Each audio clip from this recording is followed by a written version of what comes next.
कहानी शुरू होती है और हम देखते हैं चक की लाइफ के बारे में, जो एक आइलैंड में फंस गए थे और 4 साल तक इसमें रहे। कहानी कंपनी से स्टार्ट होती है और हम चक को देखते हैं जो अपने काम में बहुत सीरियस होते हैं। ऑफिसर्स चाहते हैं कि हर कोरियर टाइम पर पहुंचे। इस सिलसिले में वो आउट ऑफ कंट्री भी विजिट करते हैं जहां इनकी ब्रांचेस होती हैं और एम्प्लॉयज़ इनको काफ़ी अप्रिशिएट करते हैं और इनको टाइम की कीमत का अंदाज़ा बताते हैं। जब किसी लड़की से प्यार करता है और इसका नाम कैली होता है और इनका रिलेशनशिप काफ़ी अच्छा होता है और ये शादी भी करना चाहते हैं, मगर बिजनेस की मसरूफियात की वजह से नहीं कर पाते। क्रिसमस भी नज़दीक है और चक को भी आउट ऑफ कंट्री जाना पड़ता है कंपनी के सिलसिले में। चक कैली से कहता है कि मैं न्यू ईयर पर ज़रूर आऊँगा। कैली कहती है कि मैं क्रिसमस कैसे गुजारूंगी। चक इसे मना लेता है। चक और कैली एक दूसरे को क्रिसमस का तोहफा देते हैं। कैली चक को एक घड़ी देती है जिसके अंदर कैली की तस्वीर होती है। अब चक मलेशिया के लिए निकल जाता है और रास्ते में ही बहुत ही खौफनाक तूफान आ जाता है जिसकी वजह से इनका प्लेन क्रैश हो जाता है और ये प्लेन कंपनी का पर्सनल होता है।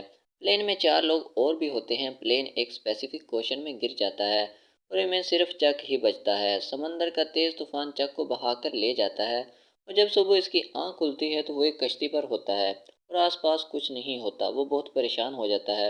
वहाँ चक बेहद आवाज़ें लगाता है लेकिन किसी इंसान का कोई नामो निशान नहीं होता। अब वो बड़ा सा ज़मीन पर हेल्प लिख देता है ताकि ऊपर से गुजरता प्लेन इसे देखकर इसकी मदद को आ जाए।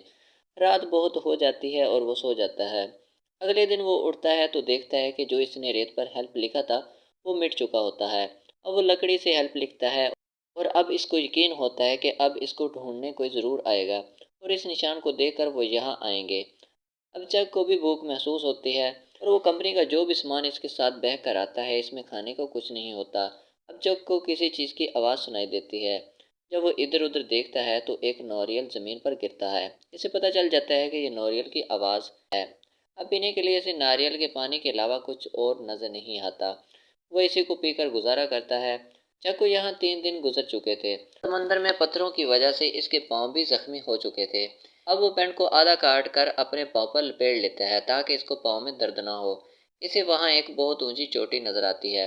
वो फैसला करता है कि वो इस पर ज़रूर चढ़ेगा। जैसे ही वो देखता है कि वो कैसे ऊपर चढ़ सकता है, वो अंदाज़ा लगाकर चोटी पर चढ़ने में कामयाब हो जाता है। अब इसको ऊपर से समंदर में कोई चीज़ तैरती हुई नजर आती है। जब वो वापस आकर देखता है तो वो ये देखकर हैरान रह जाता है कि ये इसके प्लेन के पायलट की डेड बॉडी थी। वो बहुत रोता है और इसको दफनाने का इंतज़ाम करता है, मगर वो इसको दफनाने से पहले इसके जूते और टॉर्च रख लेता है। अब इसी आइलैंड में ज़िंदगी गुजारने का आदी हो गया था। वो पत्तों पर गिरी ओस को पीकर गुजारा करता है। वो मछली मारने की कोशिश करता है लेकिन नाकाम हो जाता है।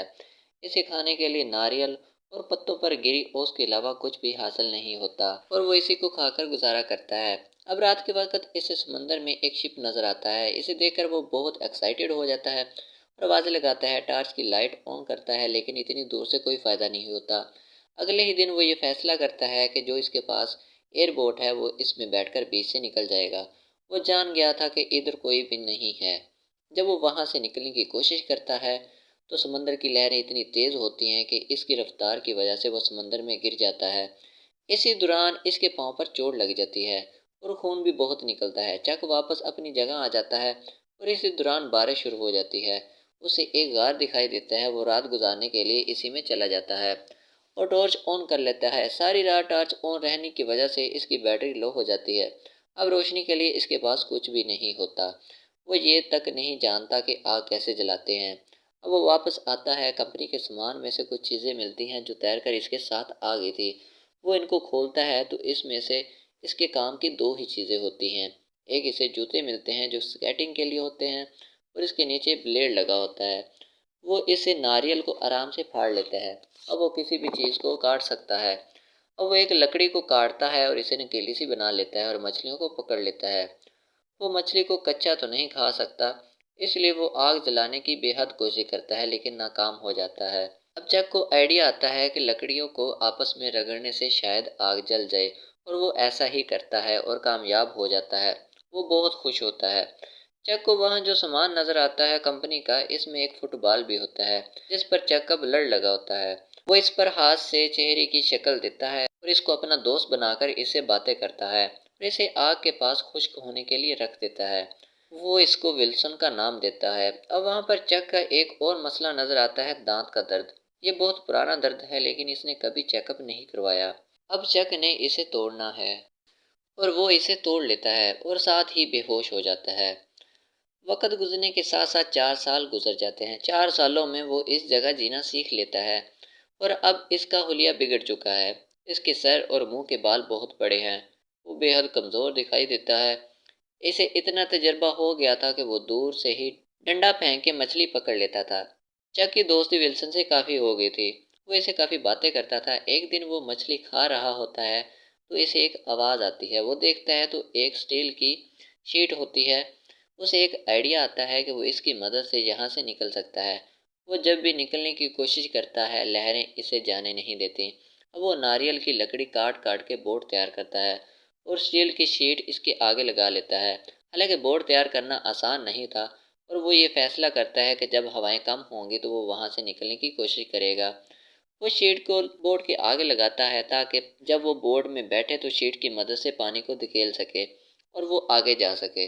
जग विल्सन को अंदर रखता है और निकल जाता है। रास्ते में बड़ी बड़ी लहरों का मुकाबला भी करता है, मगर अभी भी समंदर बाकी है।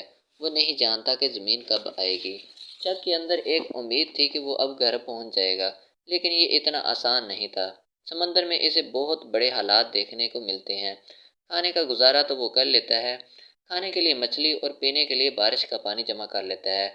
बारिश का पानी वो नारियल में जमा करता है और इसे देखते ही देखते चक का बाल मतलब इसका दोस्त विल्सन पानी में गिर जाता है।